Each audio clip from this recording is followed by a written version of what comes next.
जब किसी का देहांत हो जाता है, उसके शरीर से उसकी आत्मा अलग हो जाती है।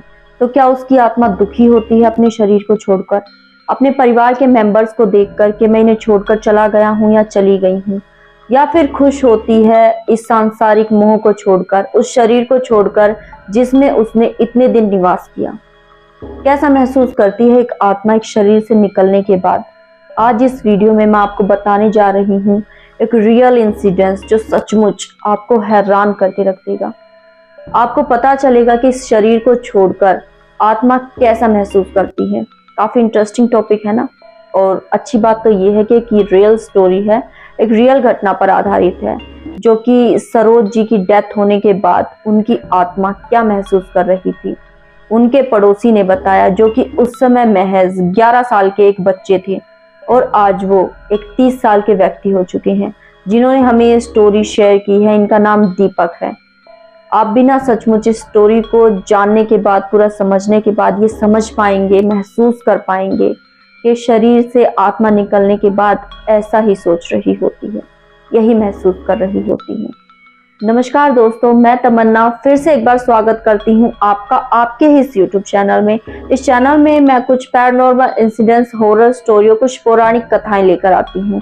अगर आपको इस तरह की वीडियोस पसंद है ना, तो पहले तो वीडियो को लाइक कर दीजिए। इसके बाद चैनल को सब्सक्राइब करें, साथ ही बगल वाले बेल आइकन को प्रेस जरूर करें, ताकि मेरी बनाई गई किसी भी न्यू वीडियो की नोटिफिकेशन आप मिस ना कर सकें। तो लेट्स स्टार्ट दिस। 50 साल की उम्र के बाद एक दिन बुखार के कारण सरोज जी का देहांत हो जाता है। और देहांत होने के बाद 13वीं चल रही होती है। सारे परिवार के उनके लोग इकट्ठा हो रखे होते हैं। तो कुर्सी लगाकर जो है 5-6 बंदे वहां पर बैठे होते हैं। उन्हीं लोगों में से एक कुर्सी पर एक तांत्रिक भी बैठा होता है। आप अपनी भाषा में उसे तांत्रिक कह लीजिए, ओझा कह लीजिए, इन चीजों का जानकार कह लीजिए। अब बात यही छिड़ती है आपस में आदमियों में कि कितनी दुखी हो रही होगी ना उसकी आत्मा अपने बच्चों को इस तरह से रोता देखकर। तो तांत्रिक जरा मुस्कुराता है और कहता है कि नहीं नहीं, बल्कि वो तो खुश हो रही होगी, क्योंकि इस सांसारिक सुख को उसने छोड़ दिया है। अब ये तो एक नॉर्मल सा कॉन्सेप्ट है, आपने सुना ही होगा, लेकिन उसके सामने जो एक बंदा बैठा होता है ना, वो उससे इस बात पर बहस कर जाता है कि नहीं, आत्मा मरने के बाद दुखी होती है अपनी फैमिली को इस हाल में देखकर कि वो उन्हें छोड़कर चली गई है। वहीं दूसरी तरफ वो जो तांत्रिक है ना, वो ये कह रहा होता है कि आत्मा खुश होती है और हंसती है कि देखो कैसे रो रहे हैं बेवकूफ पागल लोग। वो इस बात को जरा सुनकर गुस्से में भी हो जाता है और कहता है कि भला इतने दिन जब अपने बच्चों के साथ, अपने हस्बैंड के साथ वो रही है, उनको छोड़कर चली गई है, आज उसके बच्चे इस तरह बिलक बिलक कर रो रहे हैं, तो क्या उसकी आत्मा ये सब देखकर खुश हो रही होगी? कैसी बेवकूफों जैसी बातें कर रहा है ये आदमी। तो वो कहता है, बातें छोड़ो, क्या मैं प्रूफ करके दिखाऊं ये चीज? और वो जो सामने बंदा बैठा होता है वो कहता है, हाँ ठीक है, चल प्रूफ करके दिखा।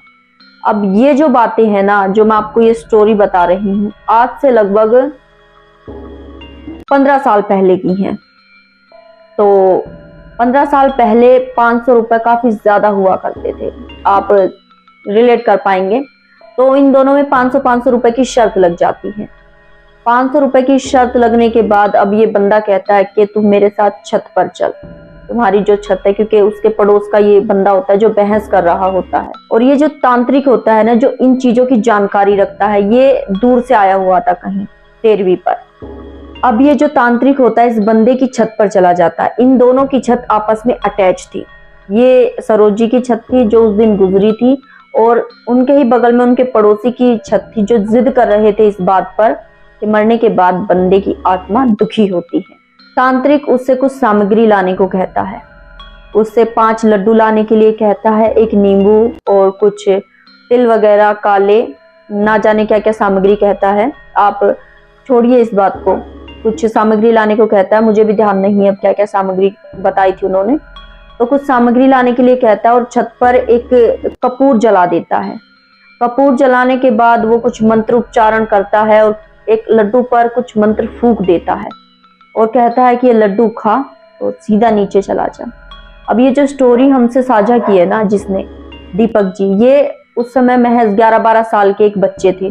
बच्चों के अंदर इतनी ज्यादा क्यूरियोसिटी होती है ना ये सब जानने की कि ये लोग क्या कर रहे हैं, तो वो अपने छत पे से जाकर ना एक दीवार से ऊपर झांक कर देख रहा होता है कि ये लोग आपस में क्या बात कर रहे हैं। वो अगर उसको कपूर को जलाते हुए भी देखता है, आपस में बात करते हुए भी देखता है, और उन अंकल को भी नीचे जाते हुए देखता है कि इन्होंने लड्डू खा लिया, अब ये नीचे जा रहे हैं।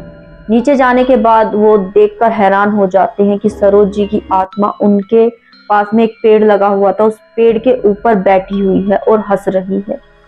हंसते हंसते ये कह रही है कि कैसे पागल बेवकूफ लोग हैं जो रो रहे हैं, इन्हें तो पता ही नहीं है कि शरीर को छोड़ने के बाद क्या आनंद महसूस होता।